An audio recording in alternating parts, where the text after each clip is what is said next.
இறைவன் நாளை மறுமையில் ஒரு மனிதன் எவ்வளவு செயலை செய்து வந்தாலும் இந்த செயல் இருந்தால் எந்த ஒரு செயலையும் அங்கீகரிக்க மாட்டான். எல்லாரும் இருக்கும்போது ஒருவனுக்கு தனிமையில தங்குறதுக்கு எப்ப அனுமதிக்கப்படும்னா, நிர்வாணமாக ஒரு பெண் இருந்தாலும் அந்த பெண்ணை பார்க்கும் போது இறைவனை பயப்படக்கூடிய எண்ணம் அவனுக்கு வரும் என்ற தக்குவாவை இவன் சுமந்தால் மட்டுமே அவன் தனிமையில தங்குறதுக்கு அனுமதிக்கப்படும். கதவுகளை திறந்து வைங்க, ஜன்னல்களை திறந்து வைங்க, மொபைல் பாஸ்வேர்டை போடாதீங்க, போட்டா அவங்க பிள்ளைகள் போட்டால் அனுமதிக்காதீங்க, உங்க ஹிஸ்டரியை டெலீட் பண்றதுக்கு அனுமதிக்காதீங்க பிள்ளைகளை. அவங்க என்ன செய்யறாங்க, என்ன பாக்குறாங்கிறத அவங்களுடைய வயது அடைந்து அவர்கள் தெளிவடைந்து அவங்க ஹலாலான உறவுக்கு போற வரைக்கும் கண்காணிங்க. உன்னுடைய தந்தை கூட உன்னை தொடுவதற்கு ஒரு எல்லை இருக்கு, உன் சகோதரன் உன்னை தொடுவதற்கு எல்லை இருக்கு, ஒரு வயது. உன்னுடைய உறவினர்கள் உன்னை தொடுவதற்கு ஒரு வயது வரைக்கும் தான், அதுக்கப்புறம் உன்னை தொடுவதற்கு அனுமதிக்க கூடாது. நீ பாவத்திலிருந்து இந்த மாதிரி காரியத்திலிருந்து வெளியே வரணும்னு ஆசைப்பட்டியா, நீ போராட வேண்டிய முதல் போராட்டம். அல்கஸ்வா டிவி நேயர்கள் அனைவருக்கும் அஸ்ஸலாமு அலைக்கும் வரஹ்மத்துல்லாஹி வபரகாத்துஹு. மற்றும் ஒரு நிகழ்ச்சியினூடாக உங்களை சந்திப்பதில் பெரும் மகிழ்ச்சி அளிக்கிறோம். அல்ஹம்துலில்லாஹ். இன்றைய நிகழ்ச்சியில நம்மளோட இணைந்திருக்கிறார்கள் நேசத்துக்குரிய சகோதரர் மௌலவி அப்துல் பாசித் புகாரி அவர்கள். அவர்களோட நிறைய விஷயங்களை குறித்து இன்ஷா அல்லாஹ் இன்றைய தினத்தில் பேச இருக்கிறோம். அஸ்ஸலாமு அலைக்கும் வரஹ்மத்துல்லாஹி வபரகாத்துஹு. வஅலைக்கும் ஸலாம் வரஹ்மத்துல்லாஹி வபரகாத்துஹு. எப்படி இருக்கீங்க சார்? அல்ஹம்துலில்லாஹ். ரெண்டு பேரும் எப்படி இருக்கீங்க? அல்ஹம்துலில்லாஹ், நல்லா இருக்கும்.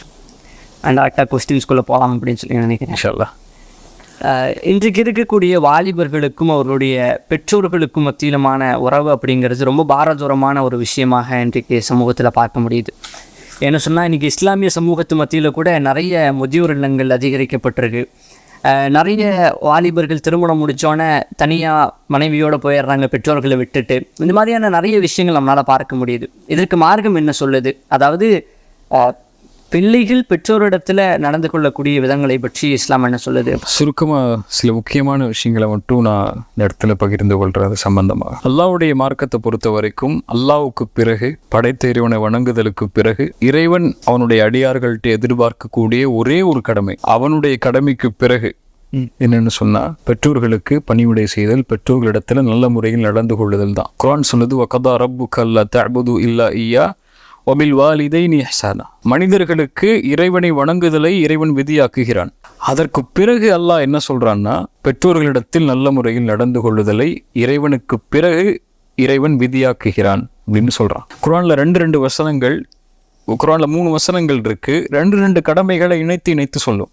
இப்னு அப்பாஸ் சொன்னாங்க, அந்த ரெண்டு கடமைகளை இறைவன் இணைத்து சொல்றதுக்கு காரணம், ஒரு கடமையை செஞ்சு இன்னொரு கடமையை விட்டால் இன்னொரு கடமையை செஞ்சும் பிரயோஜனம் இல்லை அப்படிங்கிறது தான். அதுல முதல் அத்தியுல்லாஹ் வத்தியுர் ரசூல், அல்லாஹ்வுக்கு கட்டுப்படுங்கள், அல்லாஹ்வுடைய ரசூலுக்கு கட்டுப்படுங்கள். ஒரு மனிதன் அல்லாஹ்வுக்கு கட்டுப்பட்டு அல்லாஹ்வுடைய ரசூலுக்கு கட்டுப்படலைன்னா பிரயோஜனம் இல்லை. ரெண்டாவது அக்கீமுஸ் ஸலாவாத்து ஸக்கா, தொழுகை நிறைவேற்றுங்கள், ஜக்காத்தை கொடுங்கள். இப்போ ஒருவன் தொழுகை நிறைவேற்றா ஜக்காத்தை கொடுக்கலன்னா அவன் தொழுகை நிறைவேற்றியும் பிரயோஜனம் இல்லை. அதே மாதிரி தான் குர்ஆன் சொல்லுது, அனிஷ்குருலி ஒலிவாரிதைக்க, எனக்கு நன்றி செலுத்துங்கள், இந்த உலகத்தில் நான் தான் உங்களை படைத்தேன். ரெண்டாவது உங்களுடைய பெற்றோர்களுக்கு நன்றி செலுத்துங்கள், ஏன்னா அவங்க மூலியமா தான் இந்த உலகத்துக்கு நீங்க வந்தீங்க. அப்படின்னா எனக்கு நன்றி செலுத்துகிறான் ஒருவன், அல்லாஹ்வுக்கு நன்றி செலுத்துகிறான் ஒருவன், பெற்றோர்களுக்கு நன்றி செலுத்தலைன்னா என்ன அர்த்தம்? அல்லாஹ்வுக்கு நன்றி செலுத்தலன்னு அர்த்தம். அல்லாஹ்வுடைய மார்க்கத்தில் முதன்மைப்படுத்தக்கூடிய காரியம் அல்லாஹ்வை வணங்குதலுக்கு பிறகு அப்படின்னு சொன்னா பெற்றோர்களிடத்துல நல்ல முறையில் நடந்து கொள்ளுதல் தான். இந்த தீன்ல ஒரு மனிதன் இறைவனிடத்தில் நெருங்குவதற்குரிய முதல் காரியம்னு என்னை ரப்ப நான் திருப்திப்படுத்தணும், என் ரப்பிட்ட நல்ல ஒரு அடியானா இருக்கணும்னு எனக்கு ஒரு அளவீடு இருக்கணும்னா, அது முதல் அளவீடே நீங்க பெற்றோர்கள்ட்ட எப்படி நடந்து கொள்றீங்களோ அதை பொறுத்து அமையும். ரெண்டாவது, இறைவனிடத்துல நீங்க மிகப்பெரிய கெட்டவராக, இறைவனுக்கு நன்றி செலுத்தாத ஒரு அடியானாக ஆகுவதற்கு, இறைவனை மறுப்பதற்கு பிறகு ஒரு பெரிய பாவத்தை நீங்க செய்யணும்னா, உங்க பெற்றோர்களிடத்துல போய் நோவினை செஞ்சிருங்க, உங்க பெற்றோர்களை காயப்படுத்திடுங்க, உங்க பெற்றோர்கள் கண்ணீர் வடிக்கிறது காரணமாயிருங்க, உங்கள் பெற்றோர்கள் உங்களை வெறுக்கிறது காரணமாயிருங்க, அவ்வளவுதான் போதும். இறைவனை மறுப்பதற்கு பிறகு ஒரு பெரிய பாவம் அல்லாஹ்வுடைய தீன்ல அதுதான், அல்லாஹ்வுடைய மார்க்கத்தில் அதுதான். அல்லாஹ்வுடைய தூதர் ஸல்லல்லாஹு அலைஹி வஸல்லம் சொன்னாங்க, நாளை மறுமையில் ஒரு அடியானை இறைவன் பார்க்கவே மாட்டான், 3 கூட்டத்தாரை. அதில் முதல் கூட்டத்தார் பெற்றோர்களுக்கு மாறு செய்யக்கூடிய கூட்டத்தார், பெற்றோர்களுக்கு நோவினை செய்யக்கூடியவர்கள். இறைவன் நாளை மறுமையில் ஒரு மனிதன் எவ்வளவு செயலை செய்து வந்தாலும் இந்த செயல் இருந்தால் எந்த ஒரு செயலையும் அங்கீகரிக்க மாட்டான். அந்த செயல் அல்லாஹ்வுடைய தூதர் சொன்னாங்க, பெற்றோர்களுக்கு நோவினை செய்கிறது.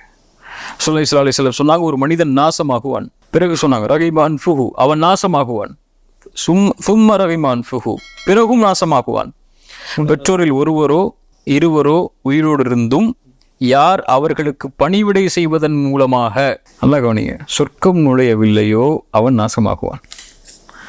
சுப்ஹானல்லாஹ், எவ்வளவு பெரிய எச்சரிக்கை அல்லாஹ்வுடைய மார்க்கம் சொல்லுது. ஒரே ஒரு செய்தி சொல்லி முடிச்சுக்கிறேன்.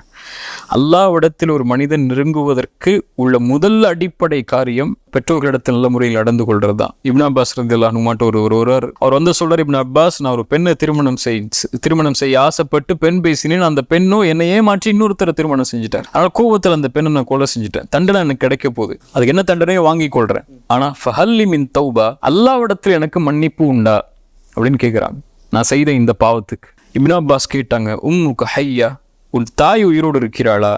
இப்னு அப்பாஸ் சொன்னாங்க, என் தாய் உயிரோடு இல்லை. இப்னு அப்பாஸ் சொன்னாங்க, நீங்க தௌபா செய், நல்ல முறையில் நடந்து கொள், நல்ல செயலை செய், அல்லாஹ் உன்னை மன்னிப்பான். அங்கிருந்து தோழர்கள் கேட்டாங்க, ஏன் இப்னு அப்பாஸ் அவரை பார்த்து நீங்க தாய் உயிரோடு இருந்தார்களான்னு கேட்டீங்க? இப்போ சொன்னாங்க, வல்லாஹி லா அலமு அமலன் அக்ரபு இலல்லாஹி அஸ்ஸ வஜல்ல மின் பிர்ரில் வாலிதா. அல்லாஹ்வுடைய மார்க்கத்தில் எனக்கு ஒரு செயல் தெரியவில்லை அல்லாஹ்வை நெருங்குவதற்கு தாய்க்கு பணிவிடை செய்வதை தவிர. ஒரு முஸ்லிமான வாலிபன் அல்லாஹ்வை நெருங்குவதற்கு ஆசைப்பட்டு தொழுகிறான், குர்ஆன் ஓதுறான், திக்ர் செய்கிறான், நோன்பு வைக்கிறான், தாவா செய்கிறான், அழைப்பு பண்ணி செய்கிறான், மார்க்க நிகழ்ச்சிக்கு போகிறான், மார்க்க பயான்களை கேட்குறான். இந்த செயலை விடவெல்லாம் அல்லாஹ்விடத்தில் அவன் நெருக்கமாகுவதற்கு உள்ள முதல் அளவீடு அவன்கிட்ட இருக்க வேண்டிய செயல் பெற்றோர்கள், தாய் தந்தைட்ட நல்ல முறையில் நடந்து கொள்ளக்கூடிய செயல் தான். அது இல்லாம அவன் தொழுதாலும் சரி, நோன்பு வச்சாலும் சரி, ஜக்காத் கொடுத்தாலும் சரி, அவன் எவ்வளவுதான் உலகத்தில் நல்ல பேர் வாங்கி வச்சாலும் சரி, அல்லாஹ்விடத்தில் ஒருபோதும் இந்த செயலை செய்யாத வரைக்கும் நல்லவரா மாற முடியாது. அதை கருத்தில் கொள்ளணும் இந்த சமூகம். ஒரு நல்ல தெளிவான ஒரு பதில சொன்னீங்க. இன்னைக்கு சமூகத்துல நிறைய சீரழிவுகளை பார்க்க முடியுது. போன் அடிக்ஷன் அப்படின்னு சொல்றோம். அதாவது ஆபாச படங்கள் அப்படிங்கிற விஷயம் வந்து ரொம்ப அதிகரிச்சிருக்கு. ஒரு 90% இளைஞர்கள் வந்து இன்னைக்கு ஆபாச படம் பார்க்கக்கூடியவர்களாக இருக்கிறாங்க அப்படின்னு சொல்லி சென்செக்ஸ்ல சொல்றோம். அதுல முஸ்லீம் இளைஞர்கள் இருக்கிறாங்க, குர்ஆன் ஓதுறவங்க இருக்கிறாங்க, எல்லாருமே இருக்கிறதா பார்க்குறோம். இந்த விஷயத்தை எப்படி பார்க்குறீங்க? இது என்னன்னா ஷேக், திடீர்னு நான் ஷேக்னு சொல்லாதீங்க, என்ன ஹரீப், ஒரு நாள் நாங்கள் பஸ்ஸில் ட்ராவல் பண்ணி வந்துட்டு இருக்கப்போ ஒரு சகோதரர் வந்து ஃபோன் பண்ணி ஒரு பையனை வந்து இந்த மாதிரி தாவா சென்டரில் சேர்த்தணும் அப்படிங்கிற மாதிரி கால் பண்ணாப்படி. நம்மளும் சரி தாவா சென்டர் பேசுவோம் அப்படின்ற மாதிரி தாவா சென்டர்லையும் பேசணும், எல்லாம் இது பண்ணோம். கடைசியில் திரும்பி நம்ம ஃபோன் பண்ணி அவர் என்ன செய்கிறாரு, என்ன படிக்கிறாரு, எதுக்காக சேர்த்தணும் அப்படின்ற டீட்டெயில் கேட்கும் பொழுது அவர் சொன்ன வார்த்தை என்னென்னு பார்த்தீங்கன்னா, அந்த பையன் ஒரு 7th standard to 8th standard போகக்கூடிய ஒரு பையன், வயசில் ரொம்ப சின்ன பையன், அவனுக்கு மொபைல் ஃபோன் கையில் இருக்குது, எல்லா விதமான ஆபாசங்களையும் அவன் பார்க்கக்கூடியவனாக இருக்கான். கிளாஸில் இருக்கக்கூடிய சக மாணவிகிட்ட தவறான முறையில் நடந்து அந்த இடத்துல என்ன செஞ்சுருக்காங்கன்னா, அந்த பையனை வந்து பிடிச்சி கண்டிஷன் போட்டு திட்டிருப்பாங்க போல. இதெல்லாம் பார்த்து வீட்டில் இருக்கக்கூடிய பெற்றோர் வந்து மன உளைச்சலுக்கு ஆளாகிறாங்க. அது மட்டும் இல்லாமல் தந்தை இல்லாமல் வளர்ந்த ஒரு தாயினுடைய அரவணைப்பில் மட்டுமே வளர்ந்த ஒரு சிறுவனாக இருக்கக்கூடிய நேரத்தில் இந்த சிறுவன் அப்படிங்கிற பட்சத்தில் இப்போ இளைஞர்கள் அப்படின்னா ஓகே, இந்த சிறுவர்களுக்கு மத்தியிலும் கூட இன்றைக்கு அந்த மாதிரியான விஷயங்கள் அதிகமான அளவில் காணப்படுது. காலம், நிலைமை, சமூகத்துடைய சூழல், வாழக்கூடிய இந்த காலகட்டம் எங்க பார்த்தாலும் ஆபாசங்களின் பக்கம் ஈர்க்கக்கூடிய காலகட்டமா மாறிடுச்சு. எந்த அளவுனா, எனக்கு வந்த சில கவுன்சிலிங்க்கு எங்கிட்ட வரக்கூடிய சில விஷயங்களை, சில கேஸுகளை கூட சொல்றேன். முஸ்லிம் வாலிபன் தன் தாய் மேல ஈர்ப்பு கொள்றான். தன் தாயை பார்த்தால் கூட அவனுக்கு தவறான எண்ணங்கள் தோன்ற அளவுக்கு அவனுடைய சிந்தனைகள் மாறுது. தன்னுடைய சகோதரி மேல ஈர்ப்பு கொள்றான், தன்னுடைய உறவினர் மேல ஈர்ப்பு கொள்றான், தன் அண்ணனுடைய மனைவி மேல ஈர்ப்பு கொள்றான். அனுமதிக்கப்படாத உறவுன்னு தெரிந்தும் அந்த உறவு மேல தவறான எண்ணத்தை கொள்ளக்கூடிய காலத்துல நம்ம வாழ்ந்துட்டு இருக்கோம். அப்படி ஒரு மனிதனுடைய மூளையை, குறிப்பா வாலிபர்களுடைய மூளையை ஆக்கிரமிக்கக்கூடிய செயல்பாட்டுல மிகுந்த செயல்பாடுடையதான் நீங்க சொன்ன மாதிரி இந்த ஆபாச படங்கள் மாறிடுச்சு. இத தவிர்க்கிறதுக்கு 1000 காரணிகள் இருந்தாலும் முதல் காரணி அல்லாஹ்வுடைய பயம் மட்டும்தான்.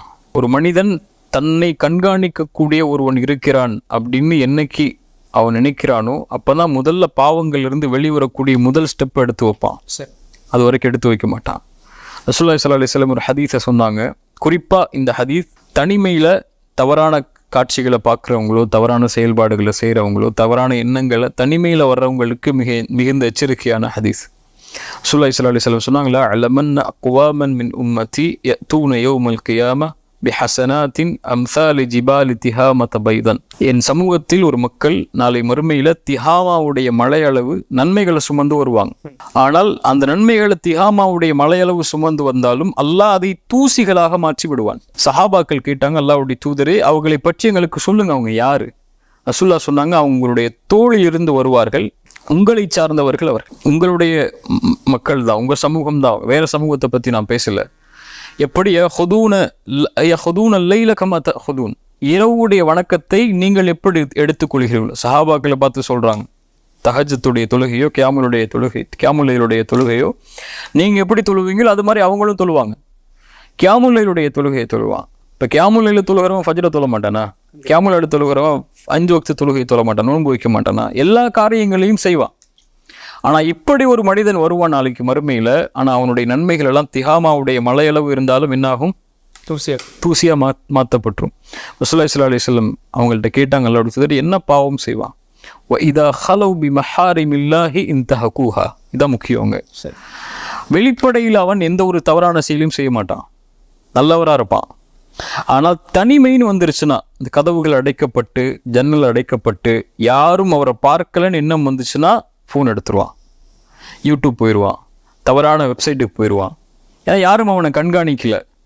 அப்போ அவன் தவறான செயலை பார்க்க ஆரம்பிச்சிருவான். இப்போ தனிமையில் அல்லாஹ்வுடைய சட்டங்களை முறித்து விடுவான். வெளிப்படையில் முறிக்க பயப்படக்கூடியவன். வெளிப்படையிலேயே பயப்படுறான். அப்போ அவன் சமூகம் பார்க்கும், பெற்றோர் பார்த்துருவாங்க, அண்ணன் பார்த்துருவான், தம்பி பார்த்துருவா, அல்லது வேலைக்காரங்க இருக்காங்க அவங்க பார்த்துருவாங்க, ஃப்ரெண்டு பார்த்துருவான், ஆசிரியர் பார்த்துருவாங்க அப்படின்னு வெளிப்படையில் பயப்படுவான். ஆனால் தனிமையில் யாரும் பார்க்கலையே, அதனால நான் எதை வேணாலும் பார்க்கலாம், எந்த ஒரு காட்சியை வேணாலும் பார்க்கலாம், யாரிடத்துல வேணாலும் தவறாக பேசலாம், யாரிடத்துல வேணாலும் தவறான தொடர்பு வைக்கலான்னு சொல்லி எண்ணம் அவனுக்கு வர ஆரம்பிச்சிடும். இப்போ இப்படி தனிமையில் அல்லாஹ்வை மறக்கக்கூடியவன் இந்த செயல் செய்தால் அல்லாஹ் அவனுடைய நன்மைகளை திஹாமாவுடைய மலையளவு இருந்தாலும் அல்லாஹ் தூசிகளாக மாற்றிடுவான். ஏன் அல்லாஹ்வுக்கு இது அவ்வளவு கோபத்துக்குரிய காரியம்னா, அது எதனால இவ்வளோ கோபத்திற்குரிய காரியமாக? அல்லாஹ் உங்களை பார்க்கல நீங்கள் நினச்சா யாரு? நீங்கள் அல்லாஹ் உங்களை பார்க்கல நினச்சா நீங்கள் யாரு? முஸ்லீமா? இல்லை, முஷ்ரிக்காயிருவீங்க. இறைவனை மறுக்கக்கூடிய காரியத்துக்கு நெருக்கமாயிருவீங்க. அல்லாஹ்வுடைய பார்வையை மறுக்கக்கூடியவன். இப்போ அல்லாஹ் என்னை பார்க்கல அப்படின்னு ஒருத்தர் நினைச்சானா, அல்லது வெளிப்படையில தான் இந்த பகலில் தான் இறைவன் பார்க்க முடியும், ஜன்னல் அடைச்சிட்டா கதவை அடைச்சிட்டாலாம் அல்லாஹ் பார்க்க முடியாது அப்படின்னு நினைச்சவன் யாரு? அப்போ உன்னுடைய பெற்றோர்கள் வெளிப்படையில் உன்னை பார்த்தால் பயம் வருது, உன் சகோதரன் பார்த்தால் பயத்தை விட வெட்க உணர்வு வருது. அவன் என்னை பார்த்துட்டு என்ன நினச்சிருவான், இவன் என்ன பார்த்துட்டு என்ன நினச்சிருவான், அவன் என்ன தெரிஞ்சுட்டான்னு நினச்சிருவான். நான் தவறான படத்தை பார்த்துட்டு இருக்கும்போது என் ஃப்ரெண்டு பார்த்துட்டானா, டே என்னடா பார்த்துட்டு இருக்க, எல்லாம் பார்க்கலாமாடான்னு கேட்பான்ல. அம்மா பார்த்தாங்கன்னா நீ ஏன் பிள்ளையார கேட்பாங்கல்ல. இப்போ அதை பயப்படுற. இப்போ தனிமையில் இறைவன் வெளிப்படையில் இறைவன் பார்க்குறான், வெளிப்படையில் எல்லாரும் பார்க்குறாங்கன்னு பயப்படுற. தனிமையில் ஒருத்த பார்க்குறானு. இப்போ பெற்றோருக்கு முக்கியத்துவம் கொடுப்பதை விட நான் அடிக்கடி பயன்களில் சொல்லுவேன், நீங்கள் ஒரு வாலிபன் கதவு மூடிட்டு தப்பான ஒரு படத்தை பார்த்துட்டு இருக்கான்னு வைங்க, வெளியில் அவனுடைய பெற்றோர் நடந்து வரக்கூடிய சத்தம் கேட்குது. அதை விடுங்க, பெற்றோரை விடுங்க, அந்த வீட்டில் வேலை செய்யக்கூடிய ஒரு வேலையால் நடந்து வரக்கூடிய சத்தம் கேட்குது. கதவு தட்டுறாங்க, தம்பி என்னப்பா பண்ணுற அப்படின்னு. என்ன செய்வான்? எல்லாம் பண்ணிடுவான். தொடர்ந்து மூடி வச்சுட்டு வேலையை பார்க்க ஆரம்பிச்சிருவான். அப்போது உன் வீட்டில் வேலை பார்க்கக்கூடிய ஒரு வேலையாளின் கால் தடத்தின் சப்தத்திற்கு நீ கொடுக்கக்கூடிய வெட்க உணர்வை கூட உன்னை படைச்ச ரப்பு உன்னை பார்க்குறான். அல்லாஹ் குர்ஆன்ல சொல்கிறான், வானம் பூமிகளை உள்ள எல்லாவற்றையும் அறிந்தவனாக அல்லாஹ் இருக்கிறான். மாயகுனு மின் நஜ்வா ஸலாஸத்தின் இல்லா ஹுவ ராபிஉஹும். நீங்கள் 3 பேர் இருந்தால் 4ஆமவராக அல்லாஹ் இருக்கிறான். நீங்கள் 4 பேர் இருந்தால் 5ஆமவராக அல்லாஹ் இருக்கிறான். நீங்கள் குறைவாகவோ கூடுதலாகவோ எவ்வளவு எண்ணிக்கையில் இருந்தாலும் இல்லா ஹுவ மஅஹும் ஐனமா கானூ. அல்லாஹ் உங்களோட தான் இருக்கிறான், நீங்கள் எங்கே இருந்தாலும். அல்லாஹ்வை நீங்கள் பார்க்கக்கூடிய நிலைமையில் அவனை நீங்கள் தரம் தாழ்த்தினால் அல்லாஹ் ஏற்றுக்க மாட்டான். உன் தாய்க்கு கொடுக்கக்கூடிய கண்ணியத்தை கூட, உன்னோட வாழக்கூடிய சக மனிதனுக்கு கொடுக்கக்கூடிய கண்ணியத்தை கூட, அந்த வெட்க உணர்வை கூட அல்லாஹ்வுக்கு நீ கொடுக்கலன்னு சொல்லா எல்லாம் எப்படி ஏற்றுக்கொள்வான்? இப்போ மிகப்பெரிய பாவம் அது, மிகப்பெரிய குற்றம் அது. அப்படி ஒரு அந்த ஈமான் இருக்கு இல்லையா, இப்போ தனிமையில் நான் இருக்கிறேன், என்ன அல்லாஹ் பார்த்துட்டு இருக்கிறான் அப்படிங்கிற எண்ணம் எனக்குள்ள வலுவாக வரணும் அப்படின்னு சொன்னால் நான் என்ன செய்யணும்? என்னுடைய செயல்பாடு, முதலாவது செயல்பாடு அஸ்ஸலா, தொழுகை. 5 வக்து தொழுகையை தொழுகிறதுக்கு போராடு உள்ளத்தில். நீ பாவத்திலிருந்து இந்த மாதிரி காரியத்திலிருந்து வெளியே வரணும்னு ஆசைப்பட்டியா, நீ போராட வேண்டிய முதல் போராட்டம் தொழுகையில். ஃபஜ்ருக்கு போராடு, லுஹருக்கு போராடு, அசருக்கு போராடு, மக்ரிபுக்கு போராடு, இஷாவுக்கு போராடு. ஏன் போராடுன்னு சொல்கிறேன்? இன்ன ஸலாத்த தன்ஹா அனில் ஃபஹ்ஷாஇ வல் முன்கர். தொழுகை மானக்கேடான விஷயத்திலிருந்து உன்னை பாதுகாக்கும். உன்னுடைய கவனம் தொழுகையின் பக்கம் திரும்பினா அல்லாவின் பக்கம் அல்லாவின் கவனம் உன் பக்கம் திரும்பும். அல்லாவின் கவனம் உன் பக்கம் திரும்பினா பாவங்களிலிருந்து பாதுகாப்பை இறைவன் கொடுப்பான். நீ பாவம் செய்யவே முடியாது, அந்த பாதுகாத்துருவான். யூசுப் அலைஹிஸ்ஸலாம் அந்த ஒரு பெண் தன்னை தவறான இச்சைக்கு அழைக்கும் போது அவங்க என்ன சொன்னாங்கன்னா, யா அல்லாஹ் நீ பாதுகாக்கலைன்னா நான் அந்த பெண்ணிட்ட போயிருப்பேன், நான் என்னால் இது நடக்கலையா அல்லாஹ், நீ பாதுகாத்தன்னாங்க. இப்போ அல்லாஹ்வுடைய அருள்களில் மிகப்பெரிய அருள் ஒரு பாவத்தை செய்ய விடாமல் அல்லாஹ் பாதுகாப்பது. அதுவும் இந்த மானக்கேடான செயல்களின் பக்கம் நெருங்க விடாமல் ஒருவரை பாதுகாப்பது அல்லாஹ்வுடைய அருள். இப்போ அந்த அருள் வேணுமா? போய் பள்ளியில் நெல்லு. இன்ன ஸலாத்த தன்ஹா அனில் ஃபஹ்ஷாஇ வல் முன்கர். ரெண்டாவது அஸ்ஸஹ்பத்து ஸாலிஹா, நல்ல நட்பை ஆக்கிக் கொள்ளுதல். அல் மர்உ அலா தீனி ஹலீலிஹி ஃபல்யன்துர் அஹதுக்கும் மை யுஹாலில். ரசூலுல்லாஹ் சொன்னாங்க ஸல்லல்லாஹு அலைஹி வஸல்லம், ஒரு மனிதன் தன் நண்பன் எப்படியோ படித்தான், அதனால் நீங்கள் பார்த்து கொள்ளுங்கள் யாரோடு பழகிறீங்கன்னு சொல்லி. இந்த மாதிரி செயல்பாடுகள் உள்ளவரோட நீங்கள் பழகுனீங்கன்னா அவர்கிட்ட இருந்து அவங்கள்ட்ட வரும். அது ஒன்று அவர்கிட்ட நீங்கள் பழகுனீங்கன்னா ஒன்று அதை பாவமாக அதை செய்வீங்க. இல்லை நான் செய்யாமல் நான் ஒதுங்கி இருக்கிறேன், அவன் தான் பார்க்குறான், அவன் தான் பார்ப்பான், நான் பார்க்க மாட்டேன், நான் நல்லவனாக தான் இருப்பான் முன்னாடி, அவன் பார்த்தா கூட நான் ஒதுங்கி ஓரமாக உட்காந்துப்பேன், அவன் இப்படி பேசினா கூட நான் ஒதுங்கி ஓரமாக உட்காந்துப்பேன்னா ரெண்டு நடக்கும். ஒன்று அதை செய்ய மாட்டீங்க, ஓகே. ரெண்டாவது அதை ஒரு பாவமாகவே நீங்கள் கருத மாட்டீங்க. அதை பாவமாக கருதலைன்னா தனிமைன்னு வரும்போது இயற்கையாக உங்களுக்கு அந்த எண்ணம் மனதுக்குள்ளே தோன்றிக்கிட்டே இருக்கும். ரொம்ப அது நேச்சராக இன்னைக்கு எல்லாம் நார்மலைஸ் ஆகிட்டு இருக்கு. சில தான் சொல்கிறேன்ல, இன்னைக்கு ஒரு சென்ஸ் ஒரு ரிப்போர்ட் படியே இன்னைக்கு தவறான பழக்கங்கள் எல்லாம் ஒரு முன்னாடி காலத்தில் 22 வயது 24 வயது 25 வயதுக்கு அப்புறம் நடக்கும். நான் சொல்றது ஒரு 90-80s சொல்கிறேன். அதுக்கு முன்னாடிலாம் இன்னைக்கெல்லாம் 12 வயசு 13 வயசு பையன் கூட இந்த விஷயத்தில் ரொம்ப தீர்த்தி ஆகிறான். அவனுக்கு பாவம் எளிதாயிருது. ஃபோன்லேயோ, அவனுக்கு இருக்கக்கூடிய மொபைல் ஃபோன்கள்லையோ, அல்லது அவனுக்கு இருக்கக்கூடிய தொடர்புகள்லையோ, அவன் ஸ்கூல்லையோ இதை பற்றி பேச ஆரம்பிச்சிடறாங்க. அப்போ அவனுடைய எண்ணங்களும் சிந்தனைகளும் இதை பக்கம் போக ஆரம்பிக்குது. எப்போ ஒருவன் சிறிய வயதிலேயே இது தெரிந்து கொள்ள ஆரம்பிக்கிறானோ, இந்த எண்ணங்களுக்கு உட்பட ஆரம்பிக்கிறானோ, அவன் ஒரு 25 வயது வர்றதுக்கு முன்னாடியே பல விஷயங்களை இதில் பாவங்களில் கடத்தியிருப்பான். வெளிப்பட சொல்ல முடியாது என்ன பாவங்கள், அது உபச்சாரமாக கூட இருக்கலாம். உபச்சாரத்தில் மூழ்கி அவன் எழுந்து வந்துடுவான் 25 வயதுக்குள்ள. சிறிய வயதில் அவன் மனதுக்குள்ளே இது போயிடுச்சுன்னா.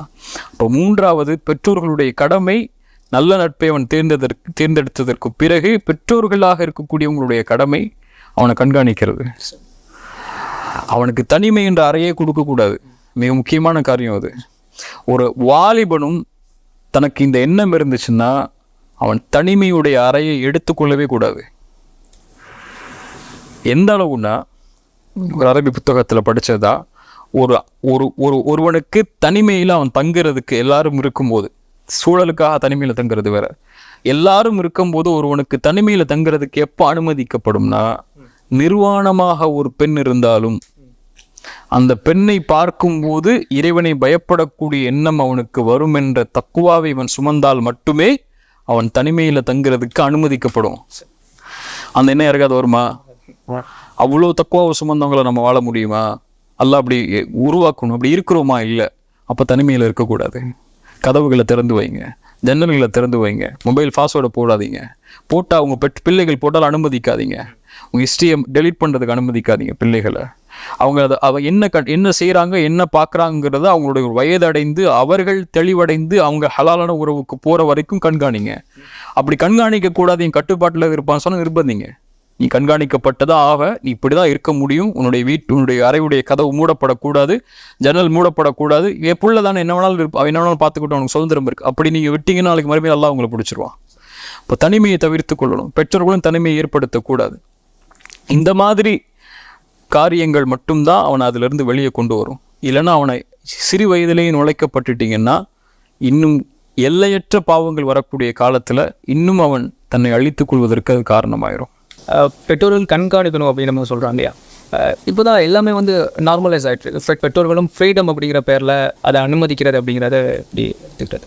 எப்படி இதை ஃப்ரீடம் ஆக்குவீங்க? ஃப்ரீடம் அப்படின்னு சொன்னால் என்ன சொல்கிறேன் அப்படின்னா, நான் ஒரு தவறு செய்கிறேன் அப்படின்னு சொன்னால் நான் அதை கேஷுவல் என்னோட ஃப்ரெண்ட்ஸ்கிட்ட பேசுகிறேன் அப்படிங்கிறது அது ஒரு குற்றமாக பார்க்கப்படல. நீங்கள் சொன்ன மாதிரி தவறான ஒரு ஆட்கள் பழகுறோம் அப்படின்னு சொன்னால் இல்லை, குறிப்பாக நீங்கள் சொல்கிற மாதிரி நான் ஒன்று சொல்கிறேன். செக்ஸ் எஜுகேஷன் இன்றைக்கி வந்து உலகத்தில் எல்லாருமே சொல்லக்கூடிய செக்ஸ் எஜுகேஷன் குழந்தைகளுக்கு சொல்லிக் கொடுக்கப்படணும்னு சொல்லி, இதில் இந்த வெஸ்டர்ன் கண்ட்ரியில் இருக்கக்கூடிய செக்ஸ் எஜுகேஷனை பற்றி நான் பேச வரல. அது வேறமான செக்ஸ் எஜுகேஷன். குழந்தைங்களுக்கு போய் எப்படி செக்ஸ் பண்ணணும், எப்படி வந்து ஒரு ஆண் ஒரு பெண்ணோட சேரணும், ஒரு ஆண் எப்படி பெண்ணோட சேரணுங்கிற எண்ணத்தை உட்படுத்துறது இல்லை செக்ஸ் எஜுகேஷனுங்கிறது. இஸ்லாம் சொல்லக்கூடிய செக்ஸ் எஜுகேஷனை ஒரு ஆணுக்கும் ஒரு பெண்ணுக்கும் கற்றுக் கொடுக்க வேண்டிய பொறுப்பு பிள்ளைகளுக்கு கற்றுக் கொடுக்கக்கூடிய பொறுப்பு பெற்றோர்களுக்கு வந்துருச்சுன்னா நீங்கள் சொல்லக்கூடிய இந்த விஷயங்கள்லாம் நடக்காது. ஒரு ஆண்னா யாரு? நீ யாரு? நீ ஒரு ஆண். உன்னுடைய தேவை நிறைவேறுவதற்கு ஒரு வயது இருக்கு. அந்த வயதுக்கு வரும்போது நீ திருமணம் செய்யணும். அந்த திருமணத்திற்கு பிறகு உனக்கு குழந்தைகள் பிறக்கும். அந்த திருமணத்துக்கு தகுதியான பெண் என்று ஒருவள் இருப்பாள். அவளை நீ தேர்ந்தெடுக்கலாம் அல்லது நாங்கள் தேர்ந்தெடுத்து உனக்கு கொடுக்கலாம். விருப்பத்தின்படி திருமணம் செஞ்சு அந்த பெண் மட்டும்தான் நீ வந்து கவர்ச்சி பொருளாகவோ அல்லது அந்த பெண்ணுடைய முழுமையான உரிமையாளனா நீ மாறுவதற்கு அனுமதிக்கப்படுவ. அதுக்கு முன்னாடி இருக்கக்கூடிய எல்லா பெண்களும் உனக்கு தாய் மாதிரி, உன் சகோதரி மாதிரி, உன்னுடைய உறவினர் மாதிரி. எப்படி உன் தாயை நீ தப்பான பார்வையில் பார்க்க மாட்டியோ அந்த மாதிரி அந்த பெண்ணையும் நீ தப்பான பார்வையில் பார்க்கக்கூடாது. எப்படி உன் தாய் இடத்துல வந்து ஓரளவு நெருக்கத்தை கடைபிடிக்க மாட்டியோ அதே மாதிரி அந்த பெண்களிடத்திலும் நெருக்கத்தை கடைபிடிக்க கூடாது. இப்படிங்கிற ஒரு வரைமுறை ஒரு ஆணுக்கு சொல்லிக் கொடுக்கணும். ஒரு பெண்ணுக்கு பெற்றோர்கள் சொல்லிக் கொடுக்கணும். நீ ஒரு பெண், நீ வந்து இயற்கையாகவே ஒரு ஆணுடைய கவனத்துக்கு உட்படுத்தப்படுவ. யாரா இருந்தாலும் ஒரு பெண் மேல ஈர்ப்பு ஏற்படும். இந்த வயசுல கூட, நீ சின்ன வயசுல இருக்கும்போது கூட ஏற்படும். அப்போ உனக்கு தகுதி இல்லாத எந்த ஒரு ஆணும் உன்னை தொடுவதற்கு நீ அனுமதிக்க கூடாது. நீ வந்து இல்லைன்னு சொல்லி பழகு. யாராவது உன்னை தொட்டாங்கன்னா நீ தொடக்கூடாதுன்னு சொல்லி பழகு. சின்ன வயசுல இருந்தாலும் சரி. உன்னுடைய தந்தை கூட உன்னை தொடுவதற்கு ஒரு எல்லை இருக்கு. உன் சகோதரன் உன்னை தொடுவதற்கு எல்லை இருக்கு, ஒரு வயது இருக்கு. உன்னுடைய உறவினர்கள் உன்னை தொடுவதற்கு ஒரு வயது வரைக்கும் தான். அதுக்கப்புறம் உன்னை தொடுவதற்கு அனுமதிக்க கூடாது. இப்படிங்கிற ஒரு கல்வியை கொடுக்கறது தான் ஒரு பெண் தன்னை எப்படி பாதுகாத்து கொள்ளணும் இந்த மாதிரி செயல்பாடுகள்ல இருந்து அப்படிங்கிற கல்வியை கொடுக்கறது தான் ஒரு ஆண் தன்னை எப்படி பாதுகாத்து கொள்ளணும், ஒரு பெண்ணை அவன் எப்படி பார்க்கணும், அவன் எந்த மரியாதையோட, எந்த கண்ணியத்தோட, எந்த பார்வையோட, எந்த ஒரு எண்ணத்தோட ஒரு பெண்ணை பார்க்கணுங்கிற கல்வியை கொடுத்து அவனை பாதுகாத்து கொள்ளக்கூடிய கல்வி தான் இஸ்லாம் சொல்லக்கூடிய செக்ஸ் எஜுகேஷன். சரியா? இதை கற்றுக் கொடுக்கணும். ரசூலுல்லாஹி ஸல்லல்லாஹு அலைஹி வஸல்லம் ஒரு மனிதன் வந்து கேட்கிறார், அல்லாஹ்வுடைய தூதரே, நான் விபச்சாரம் செய்யறதுக்கு எனக்கு அனுமதி கொடுங்கன்னு சொல்லி அல்லாஹ்வுடைய தூதர் கற்றுக் கொடுத்தாங்க. சஹாபாக்கள் அடிங்கன்னாங்க அவரை. இப்போ சொல்ல விடுங்க அவரை, வாங்கன்னாங்க. அழைச்சி பக்கத்தில் உட்கார வச்சு கேட்டாங்க, உன் தாயிடத்துல செய்வியான்னாங்க. யாரை சொல்ல என்ன சொல்றீங்க, தாயிடத்தில் எப்படி செய்ய முடியும்? இப்போ நீ நினைக்கக்கூடிய பெண் இன்னொரு தாய் இல்லையா? இப்போ கேட்டாங்க, உன்னுடைய சகோதரி இடத்துல செய்வியான்னாங்க, உன்னுடைய பிள்ளை இடத்துல செய்வியா, உன்னுடைய சாட்சி இடத்துல செய்வியான்னாங்க. எப்படி அல்லாஹ்வுடைய தூதர் என்ன? இப்போ அவங்கெல்லாம் அவங்களுடைய உறவு இல்லையா? ரசூலுல்லாஹி ஸல்லல்லாஹு அலைஹி வஸல்லம் அவங்களுடைய நெஞ்சத்தை கை வச்சு சொன்னாங்க, அல்லாஹ்வுடைய கல்வை சுத்தப்படுத்து, இவர் இதில் கெட்டிருக்காரு, இவருடைய எண்ணங்களை சுத்தப்படுத்து அப்படின்னு அல்லாஹ்வுடைய தூதர் ஸல்லல்லாஹு அலைஹி வஸல்லம் அவரை சுத்தப்படுத்தினாங்க. இப்போ இப்படி அவர்களுக்கு சொல்லிக் கொடுக்கக்கூடிய முறையை சின்ன வயசுலேருந்தே பழக்கணும். அப்படி பழக்கினா இந்த மாதிரி பெற்றோர்கள் இந்த மாதிரி எண்ணங்களை பிள்ளைகள் வருவதிலிருந்து பாதுகாக்க முடியும்.